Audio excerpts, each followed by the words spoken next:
Ananda for his outstanding work in Sacar and the Institute of Human Study. And of course, Dipshika Didi, without whom my brother would not have achieved what he has been able to do through all the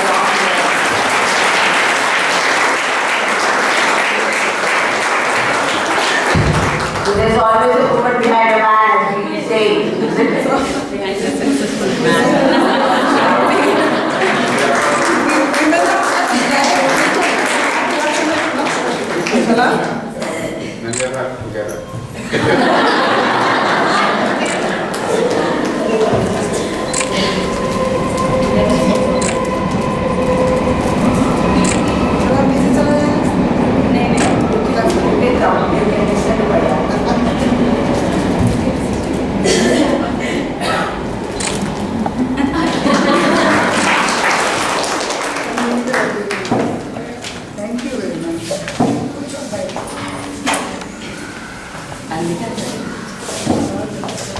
So I think again, without much in all trying to fulfill her beauty to Bobby and to Amma and Arun and her brother. What about herself? I mean, seriously.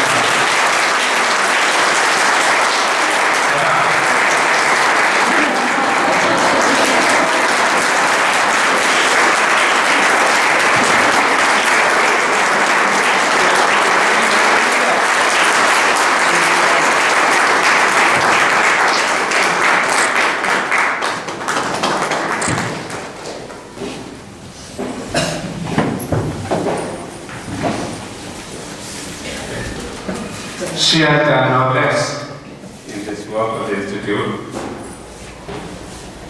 And I must say that all of you here have done no less either. Last 2 days I have been visiting time and again your exhibition.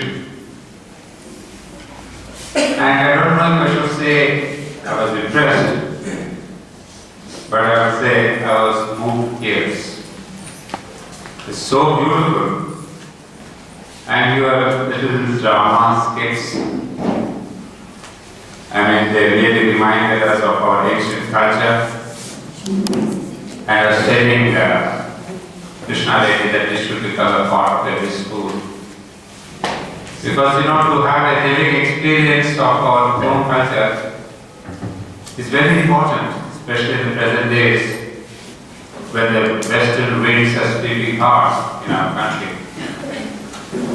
And I appreciated that for the past couple of years we have been having the theme of India.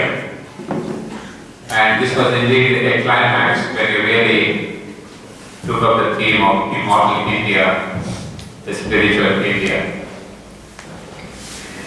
So you are all my sisters, my colleagues, my friends, and I felicitate all of you. And on your behalf, thanks for mentioning because,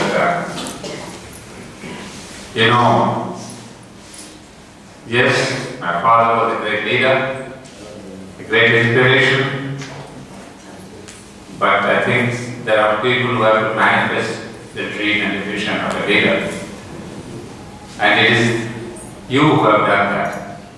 And there are people staying with us 30 years, 35 years who have seen right from inception. There are people like Manavashikam and Sita, who have been the pillars of our institution, later on carried over by others.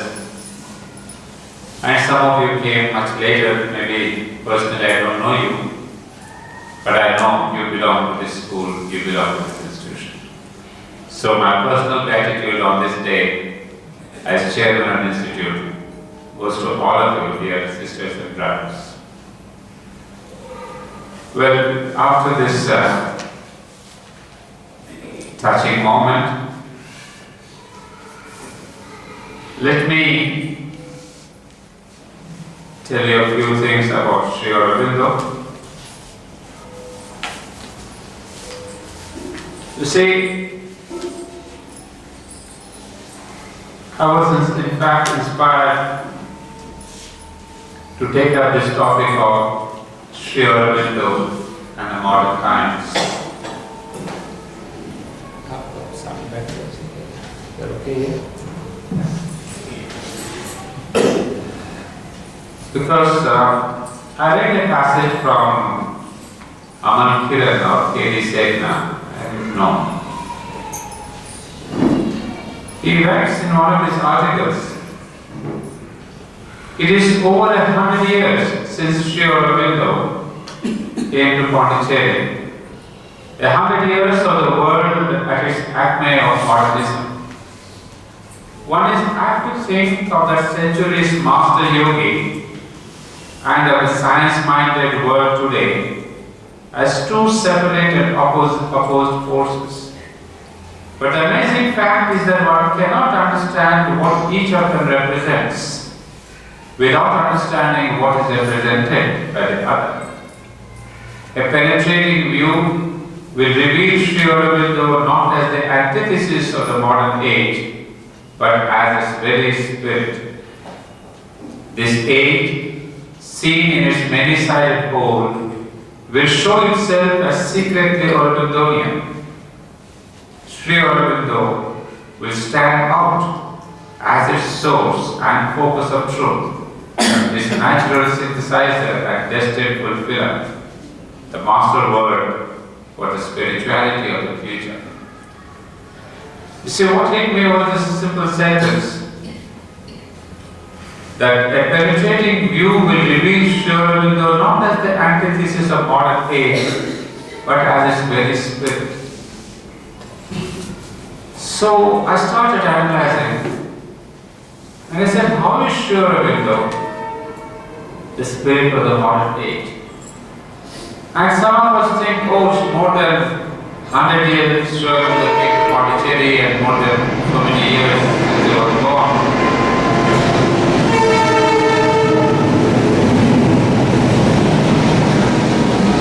Is Sri Aurobindo relevant at all at present?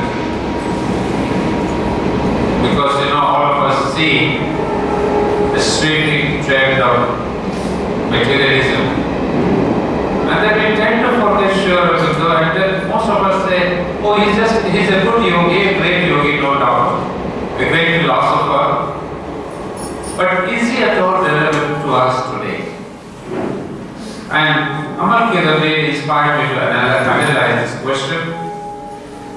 And I went further into this analysis, and of course, on the way, there's another person who helped me greatly was writings of Nallikanta Gupta, and obviously there were hints by Sri Aurobindo himself.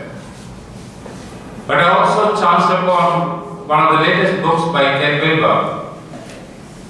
It's called Sex, Economy and Spirituality. Some of you may know Ken Wilber as at present one of the greatest intellects of the West, of the US at least. So he has been dabbling with spirituality and Eastern mysticism, and he has also read profusely Sri Aurobindo. So when I went through all his books and the writings, I found that Amal Kiran is justified in telling us that Sri Aurobindo is secretly the very spirit of our age. So friends, I would like to now take you into different, if I can say, main thought. To make it easier, I will tell you, first of all, let us understand what do we mean by modern times. Because once we understand that, then we can see if Sri Aurobindo is relevant or not. And secondly, I would like to take you into the very spirit of matter, because that's what we call materialism. So what is matter? I mean, ultimately, how Sri Aurobindo connected with this materialism. And thirdly, what we hear around in your Asta channels and in many places, so much talk about the Vedanta and the Vedas and the Upanishads and the Gita, etc. You have some of you have exhibited it so profusely. How is again Sri Aurobindo fulfillment of that? So I'll be really concentrating myself on these 3 points. And first of all, the definition of modern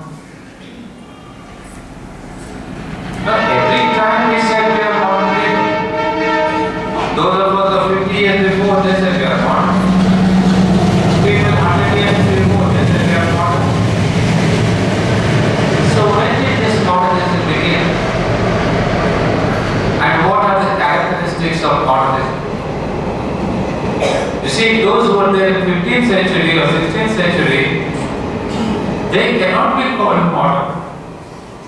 Why am I saying they cannot be called? Because by modern, we mean a completely different spirit, a different consciousness. And what is that consciousness? I'll tell you. So let us say, till about 19th century, the word modernism could not be or cannot be applied. It's only in the 19th century, for the first time, the word modernism came to be used. And then we have the 20th century, we have the 21st century, and critics like, as I said, Ken Wilber, they speak of postmodernism and this modernism. But for me, the word modern was used in the 19th century basically because there was a change in the stance, the attitude, and the change was science, scientific spirit, or what we call rationalism. You see, before that, there was a tremendous stress on religion, and all that religion had to do with our life. But in the 19th century, there was a complete breakthrough with the past, and religion was slowly being ousted, and then came up the scientific spirit. So we can say very safely that modernism begins with the scientific spirit. Having defined that, now where do we stand today? 21st century, are we postmodern? What does it mean, postmodern? Actually, today what we are enjoying is the fruit of the scientific spirit. You see, there's not so much of science as much as technology. So we're all moving towards the fruits of the labor that scientists had done in the 19th and early 20th century. Of course, there are discoveries, but they are more on the technological side. You have all the computers, your websites, your internet and all that. There are not too many scientific discoveries. So we can say, today we have more or less the technology or technological discoveries. And of course, in technology too, there are great many evolutions that all of you know in the present times. When we say that our children are smarter than the computer or mobiles, or so they have imbibed the very spirit of the modern times. But that's the definition. Now, when the scientific spirit is applied to our life, now where do we see? First of all, there is rationalization to get knowledge exclusively of the data of the senses. You see, there are different levels, many of you are students or teachers of science. We are trying to see what is science. We get into biology, biotechnology, we get into nature, we go under the depth of the oceans, we have been to the stars and all that. So that is knowledge part.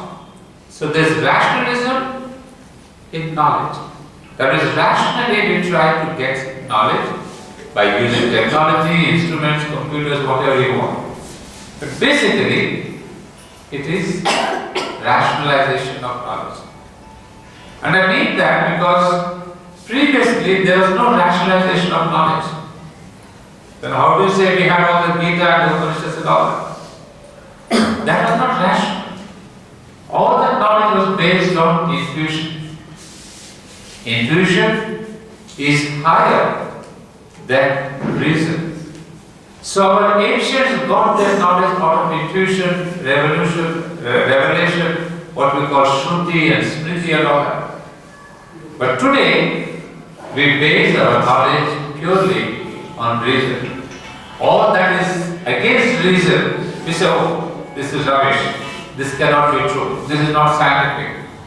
You see, commonly we all of us say, hey, this is not right. Why? Because it's irrational. You see, the word we use, irrational. The moment we say irrational, it is wrong. So that is the basis of our knowledge. And secondly,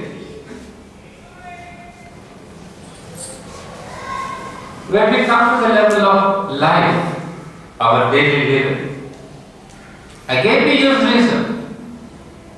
All our life, of course, at least I would say, in the West especially, is based on rationalization of life. You see, we have laws, we have rules, everything, even a simple traffic light that we have got in our roads. That is also rationalization. That how do we control? How do we control not only the traffic, our emotions, our interests, our lust, our passion, everything.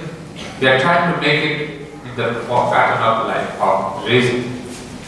So sometimes that's what you see is overwhelming, especially if you have been to Singapore. A tremendous rational application to life. But it is there in the West too.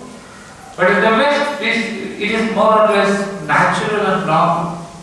But in the East, in Singapore, we see the difference because most of us there are Eastern, the Chinese and Indian and all that. So we feel the difference that how life is being rationalized and imposed upon us. But in the West, it's not. So there too, in the West, more than emotion, it is reason that overrules the life of the people. So even with the children, say for example, all of you know, a young child within months or days is separated. We feel it's harsh. That how can a young child, a little baby of 3 days, 3 months, 3 weeks, is given a separate room? We feel that the child should be with the mother. In fact, the mother would say this, Supreme Mother, that the child should be there around the mother, around the parents for almost 3 years. Because for 3 years, there is a very subtle physical connection. The bonding is the physical level. After that, the child starts growing the emotional contact with the parents. But first it is the mother. There is a physical connection. So this we feel is wrong. But they have a reason for that. They say no, the child should be independent, he should learn to be on his own and the parents must. So they have put reason to that. They are not seen to the spiritual aspect of life, the inner dimension of the mother and child, the bond of love between the children. They don't see that. They put reason, mind as a primary factor. When we Easterners go to the West, that's a great shock we get. When I saw the children, little babies, it was terrible. I could not take the shock. But if their reason, they say there's nothing wrong with that. But that's when we apply a reason to the life level. Then there is question of reason being applied to matter. Wherein we see there's a lot of mechanization or efficiency. That all of we teachers, we practice how to be efficient. What we say the word, be practical. You know, everywhere we say, let's be practical. Practical means efficient. Efficiency means no wastage. Perfect use of the material, of the energy, of electricity, of solar. So you say, we are trying to be a very practical school. That means we are applying technology to matter and trying to gain efficiency and mechanization. Well, this is what we have gathered as reason or rationalization of life, of mind, of body. But then there is a further question. Now we go to the next question of what is the impact of this scientific, rationalistic method on our life, on our values, on our thinking. And this is where I like to bring in Sri Aurobindo. But the impact, first of all, you see, what I'm speaking is more or less on the collective level. You may have individual instances where things are different. But I'm trying to see Sri Aurobindo's impact on the, or Sri Aurobindo's interpretation of the collective growth of humanity. So what are the values that we're getting out of this materialism and scientific attitude? And you will see, first of all, we see there is a tendency towards a multiple-sidedness. So to quote Nolnida here, The world as it is presented to us is no more than an assemblage of viewpoints, and each point of observation forms its own world system. That's a very important thing. That's why a lot of the problems are there in the present, which you are not able to tackle there. What? He puts it beautifully. He says, is an assemblage of viewpoints, and each point of observation forms its own world system. That means there is no one truth, one point of view. You cannot say this alone is right. So your children, your students, everyone can argue, say, no, mommy, this is not true. Somebody has said this way. I've seen on the TV something else. I've seen in the book something else. I've seen on media something else. So today's child is bombarded with different views of the world, of the truth. So that's why we have got such a problem with the value system. Why is it that the values are crumbling? Because there is no one view anymore. In our ancient days, if I said my mama said that, my dad said that was the final. Or my acharya said that, there's only one single view. And even when we said, oh, our Gita said that, our scripture said that, you obey. But today, reason has taught us to question. And then there are multiple viewpoints. So then the mother, at a point, she would say that for the sake of the development of the mind, you should be able to see the other's point of view. That's exactly mother is speaking in the modern language. It's no more, you don't hold your views and say, my view is right. You see, the times are such, no one can claim that his or her view is absolute right. It's right for you. Right for today. But tomorrow the child will go to the internet and find out another truth and say, hey teacher, you said something but I found something else. And you have got to be humble enough to say, yes, you are right. You do are right. The person that they have given on the internet is also right.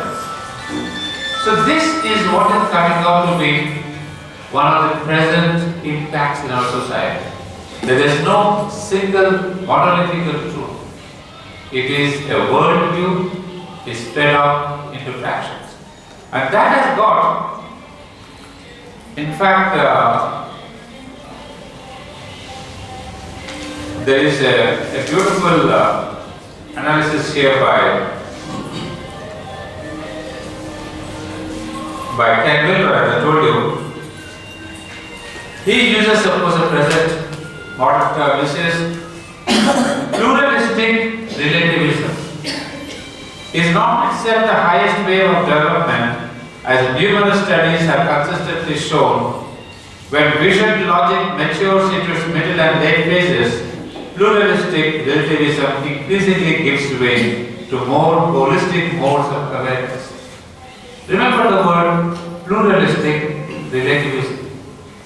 So that is one of the causes, central causes of all problems. Now it just applies this theory. Pluralistic relativism to society, to education, to politics. Everywhere there is a pluralism.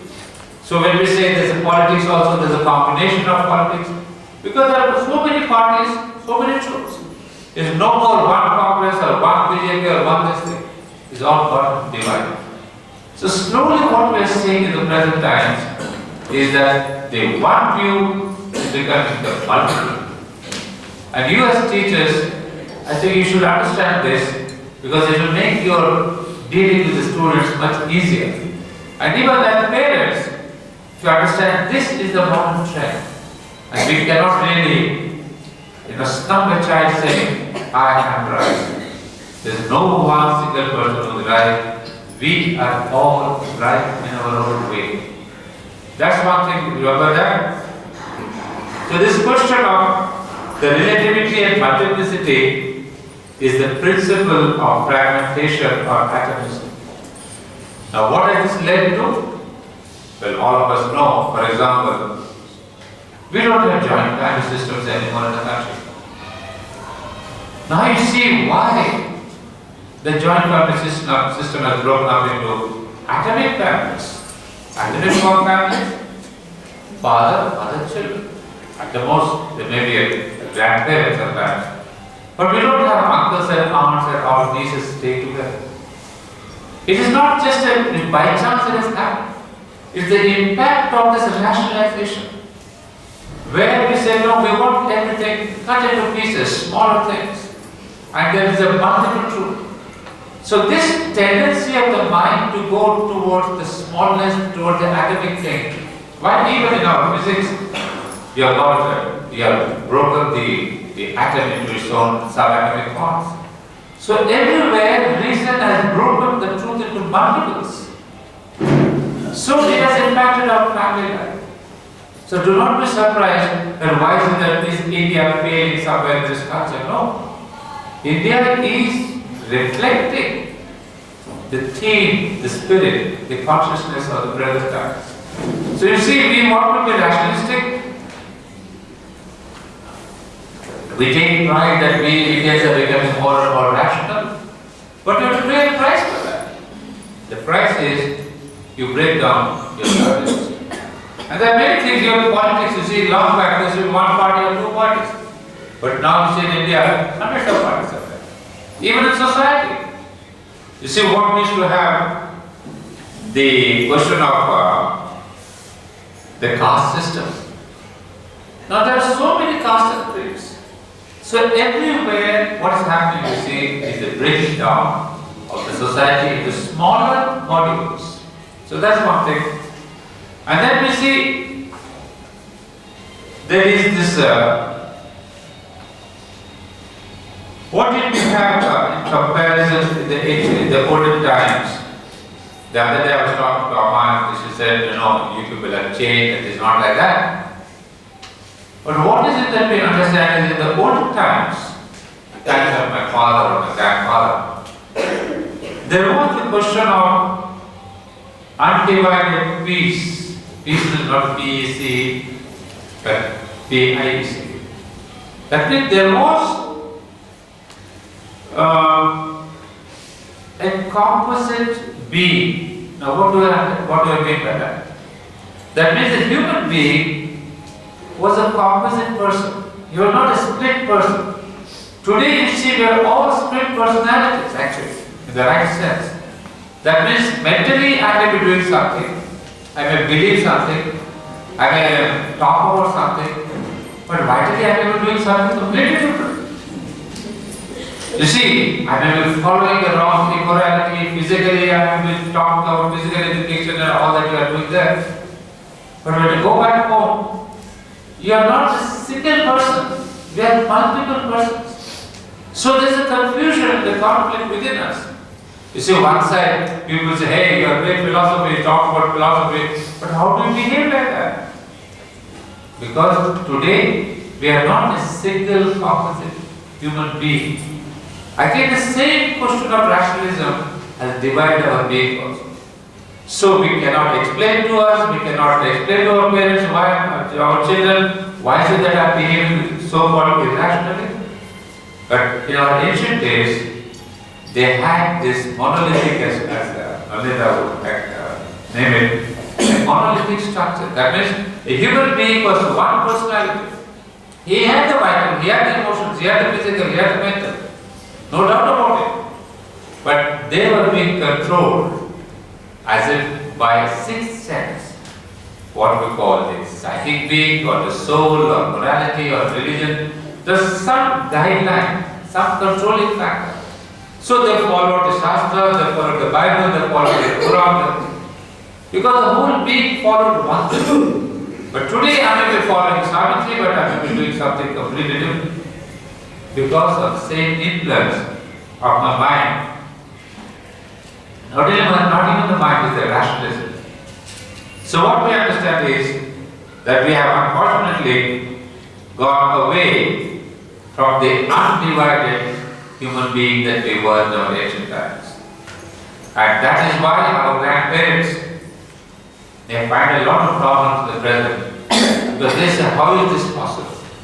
But we have seen, whatever we are seeing in the modern times is becoming rampant. I mean, I don't want to mention about the women's problems and all that, but that has become rampant. Now coming to the third point, As I was telling you, there is a kind of a pluralism. Pluralism means, as I said, multiple views. Now, if there are these multiple views,